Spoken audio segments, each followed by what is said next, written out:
Noong nakaraang taon, inaksyonan ng resibo ang reklamo sa mabawang amoy na nagbumula sa isang lote sa San Jose del Monte, Bulacan. Nang mapasara ang fasilidad, nawala na ang malansang amoy.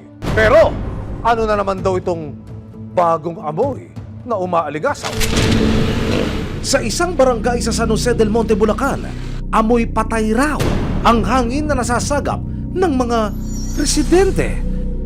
Kahit gabi po, kahit tulog ka lang, gigising ka sa baho. Yung mga pamangkin ko po sa kabila, talagang iba nagka-aside na rin po talaga. Hiling ni Buboy, masolusyonan na ang pinanggagalingan ng masangsang na amoy sa kanilang kapitbahay. Gusto lang po sana doon, mapatigil lang yung ginagawa nilang yung mabaho na yun. Wala problema po kung sana buhay nila eh. Kaya na-permission na po sila. Mga kapuso, nakatindig po mismo ako sa lugar kung saan kinunan ng complainant ang video na ipinadala po sa resibo. Kung inyo makikita, sa video meron doon trapal na kulay asul. Diyan ho yun. Sa likod ng trapal na yan, sinusunog yung mga basura. Nang idulog ng resibo sa barangay ang mga hinaing ng mga residente, ibinahagi nilang minsan na raw nilang napasok ang naturang bodega. Yan o, tingnan mo, dahan-dahan baka lumubog ka kasi puro mga sibo yung tinambak. Ayon sa barangay, nag-apply naman ang may-ari ng permit noong 2022 bilang used goods trading o tulad sa Japan surplus. Hindi na nilang nagawang mag-renew ng mga permit. Pero bukod pa rito, tila may iba pang pinagkakabisihan na business ang may-ari. Something is fishy nga. November 2024, unang nakipag-ugnayan ng resibo sa LGU ng San Jose del Monte, Bulacan. Agad na nagkasa ng surprise inspection ng Business Permits and Licensing Office, City Health Office, City Environmental and Natural Resources Office at iba pang departamento para ilabas na ang baho ng negosyong inirereklamo. Pagpasok, tila landfill ang peg ng lote.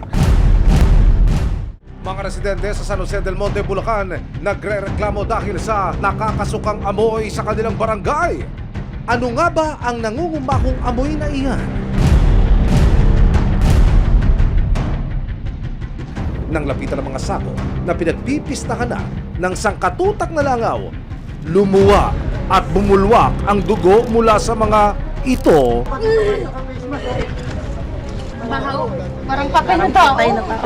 Nang tignan ng malapitan, laman loob at mga hasang pala ito ng mga isda. Ayon sa tauhan, ginagamit daw ng kanyang amo ang mga ito bilang pagkain sa kanyang fish pond business. Bakit po patuloy kayo nag-operate? Yan sa operation namin sir, para din sa amin sa hanap buhay.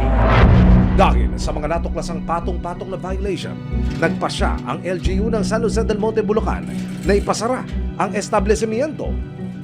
Unang-una, nag-operate sila ng walang sanitary permit. And then yung mga empleyado, wala ring health certificate.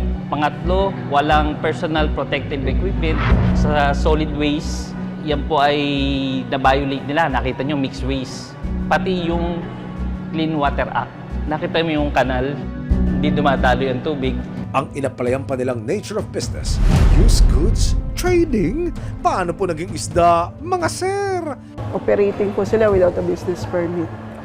So, yun po yun nasa Chapter 3, Article 5, Section 62 ng Local Government Code po at ng City of San Jose del Monte Revenue Code. May violation na siya sa zoning. Yung junk shop is not allowable dun sa area dahil residential po yun. Ayon din sa Health Office ng San Jose del Monte, malaki ang panganib ng ganito karumi at kabahong lugar sa kanilang komunidad.